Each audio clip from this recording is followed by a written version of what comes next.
Welcome back to a chilling night of tales. Here are 4 mortifying but nevertheless true dark web stories to stay awake to. Story 1. I bought a mystery box off the dark web. I don't know what I was thinking, really. I had been drinking with friends and got home drunk. I decided to open Tor and one link led to another. I ended up on a marketplace website that was selling all sorts of shady shit. I could buy my own weight in cocaine if I saw fit and had the money. Though something caught my interest. A posting said, "Mystery box, made to order, $250. I read the description, which listed what it could contain. A brand new iPad. That was it. That was the thing that made me send $250 worth of Bitcoin to some random guy in some random place on the internet. I had vague memories of sloppily messaging the seller that I really wanted the iPad. Oh God, I remember sending them an extra $50 to sweeten the deal. What a dickhead. When I woke, my head hurt. I had a full-blown migraine. It wasn't until I'd had breakfast, showered, and opened up my laptop that I remembered. My heart sunk. I didn't have money to waste on shit like that, but I did. I clicked the button to message the seller to tell them I changed my mind, but nothing happened. I refreshed the page, and as you can guess, the listing wasn't found. Now, I didn't think myself to be an idiot. I wouldn't fall for 411 scams. I know no Nigerian prince wants to send me money. But drunk me? He's a bit of an asshole. I checked my Bitcoin account to see it tell me that I was out of untraceable money. I swear I had at least $750 worth in there. If you take the exchange rate of the day, with the way it fluctuates, it may have been only worth $300. I was depressed for the rest of the day. I promised myself I wouldn't do anything like that again. But then drunk me is a real, you know. Weeks passed and I completely forgot about it. To be honest, I didn't want to remember how stupid I was. Today, though, I did remember. I walked downstairs to see a large brown box on the kitchen table, addressed to me. My dad must have received it from the mailman when he was getting ready for work. I stared at it, shocked to see it had actually arrived. I picked it up. The weight was lopsided, but it was heavy. That was a good sign. At least it wasn't filled with packing chips. I pulled off the tape and opened it up to reveal a lot of packing chips. I chuckled to myself before plunging my hand in. I pulled out an anonymous red sweater. I held it to my face. It smelled of perfume. It was used. I was slightly disgusted, but what did I expect from the dark web? I placed it on the table next to me. The next item was a set of keys. I examined them and wondered why on earth that was part of this parcel. It was literally like the guy just shoved some random things into a box and sent it off. I was beginning to feel ripped off. I placed my hand in again and pulled out a small bag with a note attached. I knew what it was before I read it. I was excited. A little thing to make the time pass more calmly, written in Sharpie. It was a good amount of weed. I'd never bought drugs off the internet. I opened the bag to see if it was the real deal, and that strong, skunky smell rose up. I took a deep breath and sighed. I'd say it was $70 worth, give or take. I pushed it into my back pocket, worried that my mom could be up in any minute and catch me with it. I was intrigued to see what was remaining. Maybe I'd make my money back yet. The next item was a small wooden box. I opened it to see a few pieces of silver jewelry. I checked each one, having no idea if it was worth anything. There were 2 necklaces and 2 rings. I wondered if these were stolen or bought from a pawn shop. I placed it next to the red top. The next was another baggie with another note written in Sharpie. "You'll need these, trust me." I was a little anxious when I read the note and saw a small box of Xanax inside. What the fuck did I need anxiety medication for? I was not one to dabble in prescription drugs. Weed and a little mushrooms was all I needed. I knew some friends who'd pay good money for that. I had no idea how much they were worth, though. I'd look it up later. I assumed $50, so that was $130 so far. And to be fair, for something off the dark web, if I only lost around half my money, I should count myself lucky. I fished around in the box again and couldn't feel anything else. I picked it up to feel it was still heavy. I placed it down again and stood up. I reached all the way to the bottom and felt something large and slender. I pulled it out. It was a fucking iPad. Holy shit. Jackpot. It was slightly scratched, but it wasn't a first generation. It was light and thin. It was at least an Air. I was stoked. It was then my mother popped her head around the corner. "Hey, honey, did you get a package?" "Yeah," I said, suddenly aware I could smell the weed in my back pocket. "Hey, you found my sweater," she said, delighted. "Where was it?" Was all I mustered. She picked it up and unconsciously the keys too. She walked away. I sighed, worried she'd smelled the drugs. "What's that?" she said, turning. "I'm holding it for a friend," I said without thinking. "What?" she said, not paying attention. "What's my jewelry box doing down here?" I stared at my mom, slack-jawed. She picked it up and opened it, studying if anything was missing. "Well, answer me," she demanded. "It was in the package," I said honestly. "Don't bullshit me. Were you going to sell this?" "No, I promise. Just wait until your dad gets home." "Jesus, Darren. I swear this is not your stuff. It was in my package I bought off the net. You expect me to believe you bought my exact top and my jewelry box off the internet? Why in God's blazes would you do that? It was a mystery box. It could have contained anything. You come up with some shit sometimes. I think it's best if you go to your room." "I'm 17, I said. "When you're under our roof, it's our rules." I picked up the iPad and went upstairs. I laid on my bed and turned the device on. I was surprised to see it still had power. A few non-standard apps appeared on the desktop as I swiped to unlock. Nothing of interest, though. I checked the email program to see that it was blank. I was worried it was stolen and knew I couldn't keep it if there were any personal data on there. I checked the Photos app. There were around a dozen photos. I tapped the first. It was a low-light shot of a street, could have been any. I swiped and the next was of the front of a house. The light was on in the front room, but in the low light it overexposed the shot and made it hard to see any detail. The next was of the side of a house. The horizontal white wood siding looked similar to ours. The next was of what appeared to be a rear door. Then, one of a kitchen. I did a double take. The place looked identical to ours. Then, one of the living room. The TV bright and hiding the faces of the people who sat on the couch and chair. Then, one of the stairs. The brown waxed wood of the floor was uncanny, and my heart thumped in my chest. Then, one of the landing. This was no coincidence. It was our house. The family portrait that hung on the far side wall, even in the low light, was obviously ours. I panicked and didn't want to swipe again, though I did. My parents' bedroom. My mother asleep on the bed covers pulled taut. The next few, the covers being pulled back gently. My mother pulled her legs up from the sudden cool air. The cupboard open, a black gloved hand reaching out and searching. The hand holding a red sweater.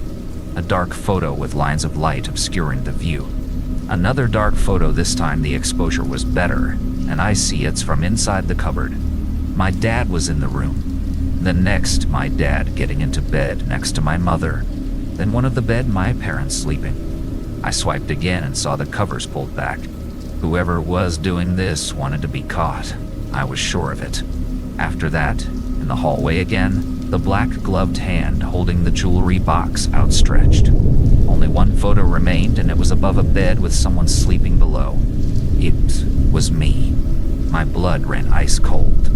I threw the iPad to the floor, hearing it crack against the side of my desk. No, no, no, I said to myself. I leaped up and saw the screen stare back at me with a rainbow mosaic of broken LCD and glass. What was I going to tell my parents? They'd never believe me. I pulled the bag of pills out of my back pocket and read the note again. "You'll need these. Trust me." I turned it over to read a date. June 21st, 2018. It must have been when the package was sent. I read it again and realized that's tomorrow, Saturday. Fuck. Thought. What does it mean? I have to warn my parents. Please, if you don't hear from me, Call the authorities. I fear the worst. Story 2. I bought drugs from the dark web. Now I'm being hunted down. I'm not going to lie and claim I'm a perfect person. Hell, I'm probably not even a decent one. I used to party all the time, got involved in casual drug use and obscene amounts of alcohol.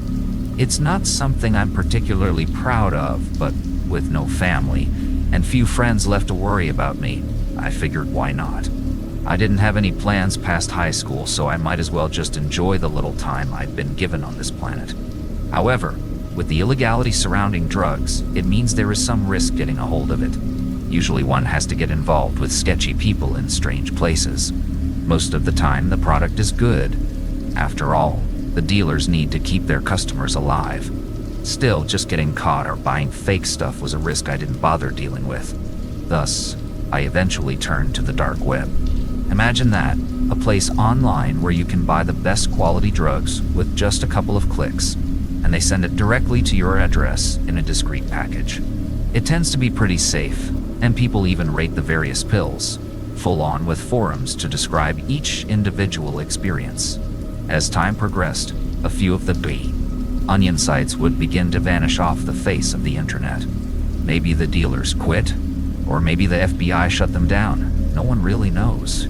So without a steady supplier, I had to venture deeper into the dark web in search of a new place to hand me my weekly fix. I looked around on a few forums, but most of the posts were old, and a surprisingly large amount of the sites had been taken down. Of those that still remained up, most sold dubious, weak drugs. Eventually, my search landed me with a new recommendation. It was a place I'd never even heard about, but their product was fairly cheap. As if that wasn't good enough on its own, their site seemed exceptionally professional. It might sound stupid, but if a site presents itself with a good-looking design, there's a bigger likelihood that people blindly trust them. I never claimed to be smart. Yes, I was one of those gullible people, and it damn near cost me my life. The website I found didn't even have a name. It just displayed a logo that consisted of a pill in the center of a bullseye. It only contained a single product, but it alone had hundreds of top-rated reviews, all praising it in various different languages. It didn't seem staged, and I truly believed they had been written by different people. With that, I decided to order a weekend package which held 3 pills. It was the cheapest option based on the amount of pills, and I figured it would be worth a shot. As promised, the product arrived the next Friday, with an ample amount of time before the evening would even begin. I got ready for a night out on the town and swallowed the first pill with half an hour to spare. Of course, I made sure the dosage was fit for my body weight and previous experiences, knowing the real risk of overdose if I wasn't careful. Then, I left my house, ready to waste another night of my life. And darkness. With that, my memories were shattered into a million incomprehensible fragments. Whether I went to a club or just passed out in the street, I didn't know. It was all beyond hazy, a mesh of colors and sounds that didn't convey any meaning. It has stolen even my most basic cognitive functions. The next thing I remember is waking up on hard, rough wooden floorboards. I was soaked in my own vomit, but the utter confusion of where I was overrode my pain. It was dark, which came as both a blessing and a cause for unrest. At least my eyes wouldn't suffer, but it added to the mystery of where I'd awoken. There wasn't much in the room, except for a cupboard, a few moldy chairs, and a broken fireplace. The windows were partially boarded up and covered by dark curtains. On the floor lay 3 strangers I'd never seen before. 2 men, one significantly older than myself, and the other my own age, and a young woman looking slightly older than a teenager. I rolled over to push myself up, groaning as I realized just how much my body hurt. "Hey!" I tried to call out, but my voice was too hoarse to produce enough volume. Once I was finally able to push myself to my feet, I took a peek out the window. We were in a forest, and the little room we'd awoken in looked like a hunting lodge. Whether I'd met these people during a party, or if I'd just stumbled into a drug den, I didn't know. Then the girl started groaning, finally regaining consciousness. She looked over at me in slight panic, clearly not recognizing who I was. Then she took a glance at her surroundings and shot to her feet in fear. Where am I? Who are you? I backed away from her a bit, giving her enough space to calm down. Hey, calm down. I'm not going to hurt you. I'm Wilson. I just woke up here. I was wasted last night and can't remember what happened. She thought about it for a moment before realizing she too couldn't recall anything from the previous night. I was just partying. I don't remember. What's your name? Lisa. All right, Lisa. Do you know where we are? She shook her head. Her mind was as gone as my own. As we stood there trying to figure out what was going on, the oldest man started to wake up. He had salt and pepper hair, probably in his early 50s. I bent down to talk to him, but as he saw me standing above him, he grabbed my throat, rolled over, and started choking me. What the fuck are you doing in my house? He yelled as he crushed my throat. The girl tried to shove him off, but she was too small compared to the massive man. Luckily, her effort distracted him enough for me to push him to the side, just giving me enough time to catch some air. Stop! I coughed out. I'm not trying to hurt you. The man quickly inspected his surroundings, immediately realizing his mistake. Where am I? He asked. We don't know, I said, still out of breath. Why did you attack me like that? I thought I was at home. I didn't even leave the house yesterday. What the fuck is going on? He took a moment to gather his thoughts, rubbing the heavy sleep out of his eyes. He was a well-built guy for his age, clearly with some experience in fighting. Lisa went closer, ready to introduce herself. I'm Lisa, she said as she reached out her hand. Adam Morrison. Do you guys remember anything? We both shook our heads. The fourth guy was still unconscious, lying face down on the ground. Adam went over to shake him awake, hoping he held some clues as to what had happened the night before. Hey man, wake up, he said as he shook him another time. He still didn't react. Oh boy, that's not good. He then proceeded to turn him over. Lisa and I immediately jumped back in shock as we noticed several bullet holes to his torso. He was dead, and probably had been for quite some time. In addition, there was a note stuck to his corpse. Lisa and I were speechless, but Adam didn't seem all that horrified.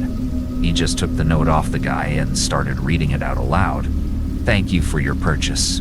Let the games begin. On the paper, I noticed an all too familiar logo. It was the bullseye with a pill in the middle, from the same dark website I'd purchased drugs from. What, you know this logo? He asked me. Yeah, I bought some pills from there a few days ago. I did the same, Lisa said. The man sighed. I guess we're all in the same boat then. Whoever these guys are, they're not just drug dealers. What do they mean by games, though? Lisa asked. I'm not sure yet, but, he was interrupted by someone knocking on the door. We all jumped back from the sudden noise, but none of us dared open up. 3 knocks were all we got, before a paper slid in under the door. Adam rushed to pull open the door, but there was no one on the other side. All that lay before us was a dense forest through which someone could easily vanish within a second. We basically have to crawl to get through it. He picked the note off the ground and started reading. Dear users, thank you for participating in the yearly hunt. You have 24 hours to escape the forest, or you will be eliminated from the game. Hunters have been dispatched to track you down. Good luck. Wadi way. He handed the letter to me, and I read over it again. Just like the previous note, it held the same logo. What the fuck are we going to do? Lisa asked on the brink of tears. Adam went from window to window, making sure the rotten blinds and boards were properly covering them up. We're going to get the fuck out of here, but first, you need to get out of the neon yellow top of yours, he said as he pointed to Lisa. What? We need to stay hidden. These bright clothes won't help. He went to the nearby closet and started rummaging through it.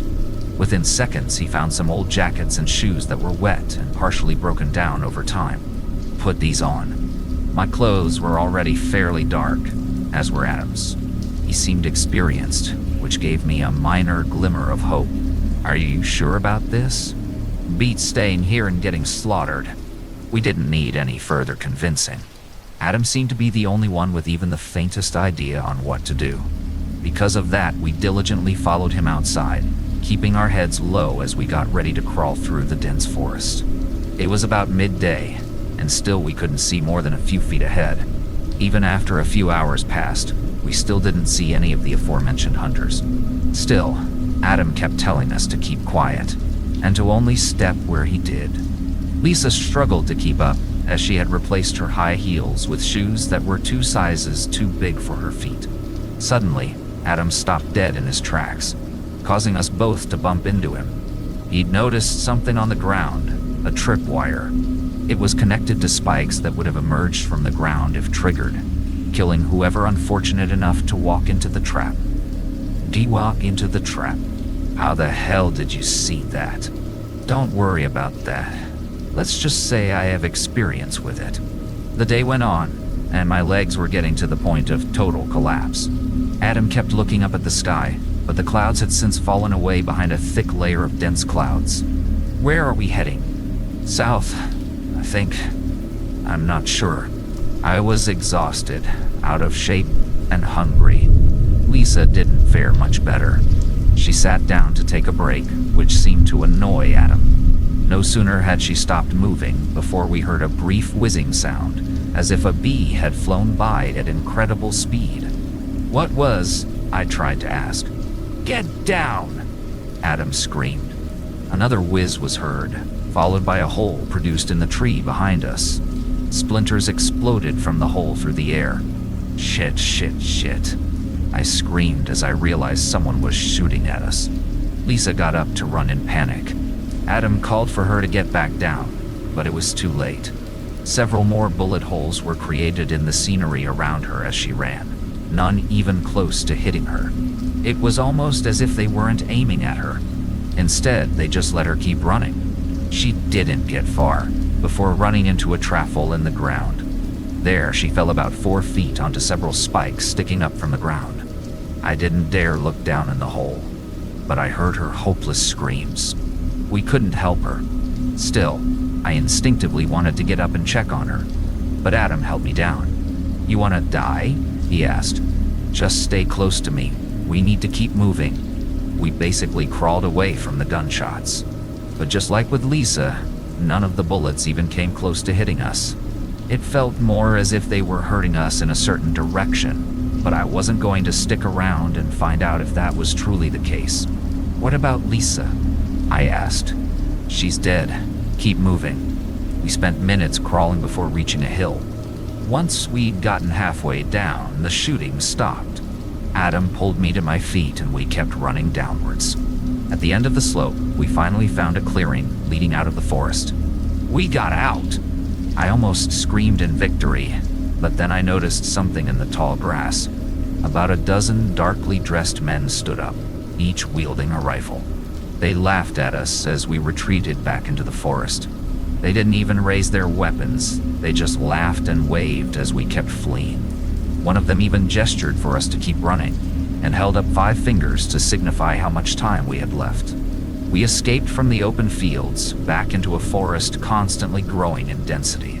There were no bullets flying by, but we both knew they'd follow us where we went. We needed to get out of the forest, but neither of us knew the way.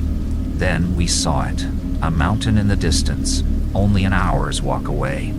But the closer we got to the mountain, the darker it got. The clouds above were thickening, and the dense treetops blocked out every bit of light we could receive. Before long, it would start to rain, a prophecy foretold by the howling wind that accompanied us on our journey. In the dark, I kept stumbling over roots sticking up from the ground. I told Adam to wait, but he couldn't hear me over the howling wind. As I got back to my feet for the 3rd time, he was just gone. I kept wandering on alone, calling out for him. Then I almost fell into a deep pit dug into the ground. Inside lay several dozen corpses in various stages of decay. Then it hit me that the hunters wanted us to go here. They needed us to see this pit, so we could know what awaited us when we inevitably lost the game. Adam, I called out, but through the developing storm, he couldn't hear me. I just kept walking. watching as darkness overwhelmed my surroundings. I started to hear twigs breaking around me, something stalking me almost in absolute silence. Then something caught around my leg and I came crashing down to the ground. It was a tripwire, but no trap had been activated. I let out a mild sigh of relief when I heard someone call out for me. I looked to the side to find Adam nailed to a tree by the trap that had been activated. He tripped it before me, causing him to get impaled by metal spikes. He couldn't move. He was too wounded. I found the exit, but I got careless, he groaned. "Oh God," I said as I tried to pull the spikes out from his abdomen. It was a futile task. He was pretty much nailed to the tree. There was a cave in the wall behind me. Adam pointed to it with a trembling finger.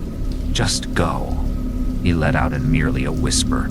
With that, he let out his last breath and drifted off to eternal slumber. Without hesitating, I started running into the cave. Once inside, I had to rely on my other senses to get through. It was pitch black, but the draft produced meant there had to be an opening on the other side. I felt my way along the walls as I heard footsteps behind me. I just kept going as fast as I could until I finally saw the light on the other end of the tunnel. Then I ran again, my lungs burning and my legs wobbly. I couldn't see any rain on the other side, but the storm might just be trapped on the other side of the mountain. There were footsteps following behind me, followed by chuckles that echoed through the save. I had to keep going. I couldn't give up. Then I finally entered open space again, just in time for my legs to give in. I was out from the mountain, and in front of me lay nothing but empty, open fields. I tried to crawl, but I was too weak. I just turned around and saw 5 men in dark clothing come outside, each of them with a rifle. One of the men raised his weapon, ready to fire upon me, but one of the others stopped him. "Stop," he said. He found the way out of the forest. "The hunt has ended." They chuckled again before returning into the cave.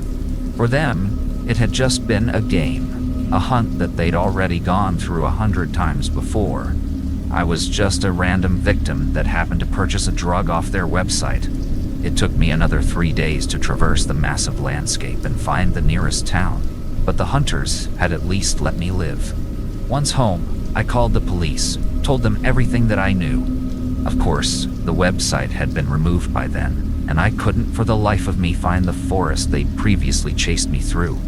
Officially, no one has gone missing, because the people chosen for the hunt were people who wouldn't be missed, including me. Animation. Story 3.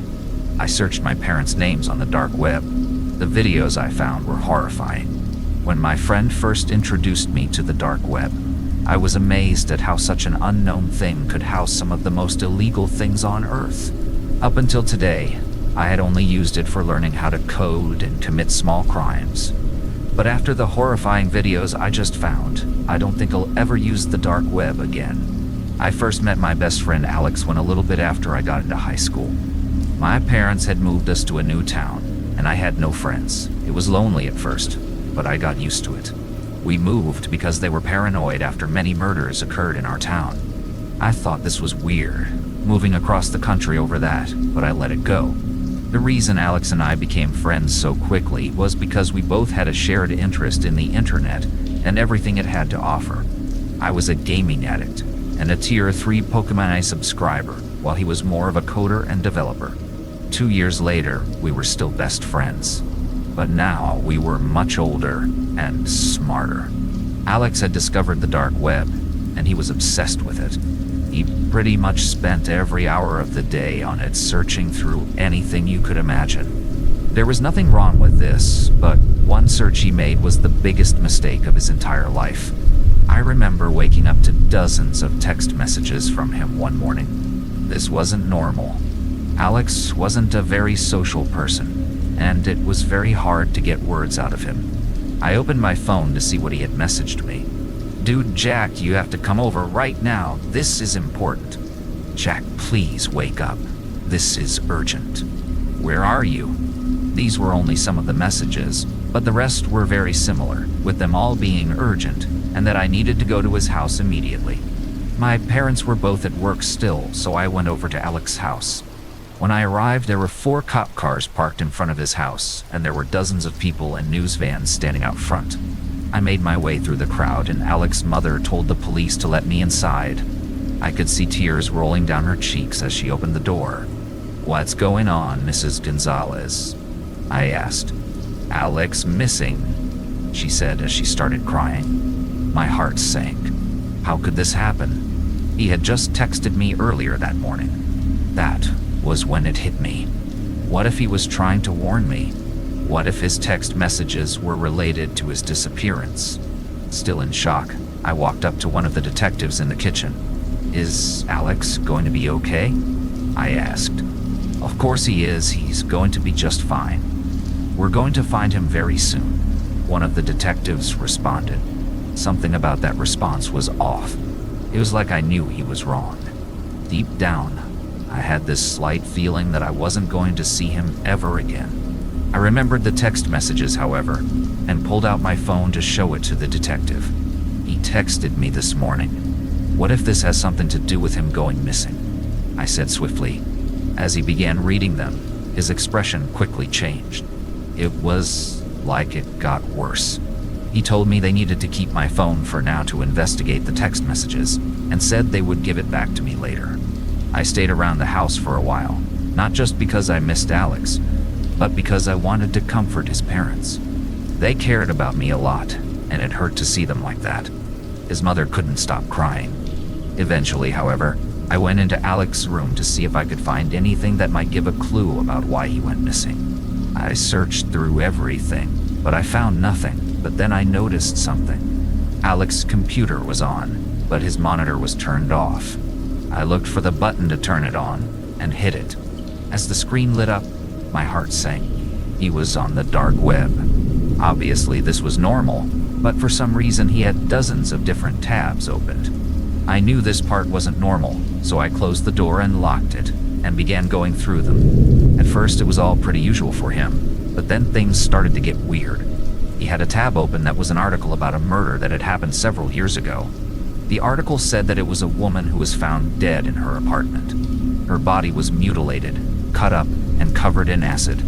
I nearly threw up reading it and seeing the horrifying pictures of the crime scene. Not wanting to see any of it anymore, I switched the tab, just to reveal another article about another murder.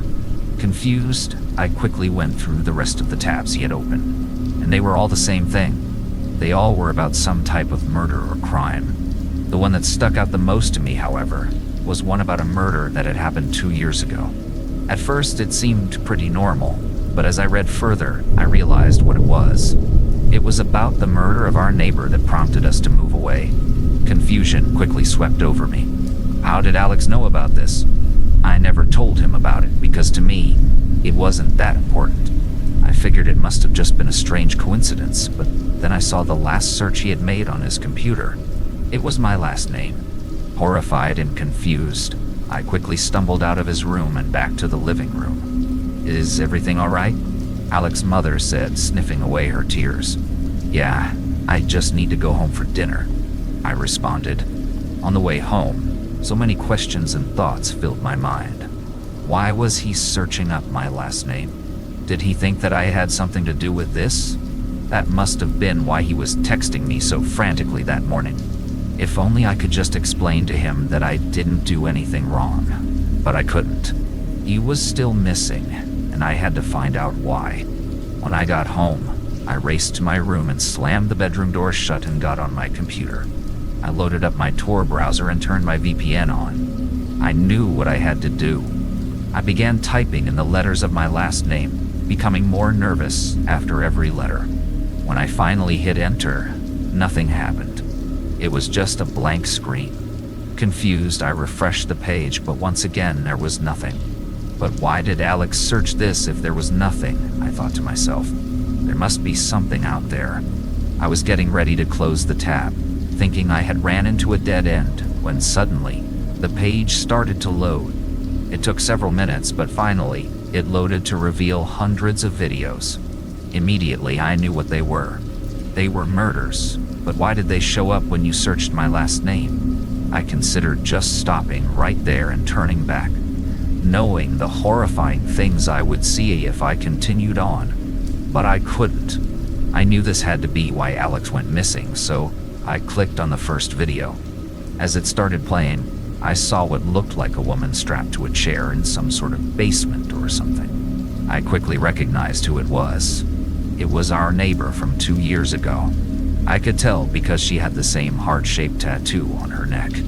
She sat there for a minute, struggling, panicking, and screaming for someone to help. However, suddenly 2 figures walked into frame. At first, I couldn't tell who they were, but as they turned around to face the camera, my heart sank. It was my parents. My father was holding a knife, while my mother was holding a small scalpel. They paused for a moment before they started what was the most horrifying 5 minutes of my entire life. I watched as they cut her into pieces and listened as she begged for mercy, screaming the whole time. Blood filled the room as she took her last breath. When the video ended, it quickly went to another, revealing the exact same room and chair I had seen before. I was traumatized by what I had already seen, and I knew I couldn't watch any more of it. My parents were murderers, and I now knew the real reason we moved away 2 years ago. I knew there was something off about that, but I just never could have imagined that this was the horrifying secret that they had been hiding from me. This whole time I thought Alex was trying to accuse me of being responsible for these murders, but I was so wrong. He was trying to warn me. I scanned through more of the videos, each in the exact same room. I was just about finished, ready to go to the police so that I could tell them about what I had just seen when I noticed something. There was a new video uploaded today on the website.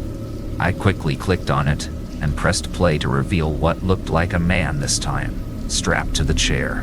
He had a sack over his face, and I couldn't tell who it was. Once again, however, I saw my parents walk into the frame. My father walked up to the man and pulled the sack off his head. At first I couldn't tell who it was, but then I realized who I was looking at. It was Alex. Story 4. I participated in a dark web treasure hunt. It was a stupid-ass decision. For my birthday, I decided to treat myself to a dark web mystery box gift. It was a service I'd used several times before, and they had never disappointed, sending heaps of useless but funny things to my doorstep. "Happy birthday, Trevor," a note on the box read. I picked up the package placed on my doorstep and noticed a letter attached to it. There comes a time in every man's life where their skills and knowledge has to be tested. With that in mind, I shall set you out on a treasure hunt. Please follow the instructions within the box, and for safety reasons, burn every letter once it has been read or solved. To my surprise, the note was signed by Pete, my best friend since childhood. It was a neat surprise, but I was confused as to how exactly he'd gotten involved with the anonymous service. Whether he was just an active user there himself who'd recognized me, or if he'd been contacted by the website, I didn't know. Nevertheless, it seemed like a cool gift. My first clue would simply be a piece of paper with 2 incoherent words written on it. Van Mason.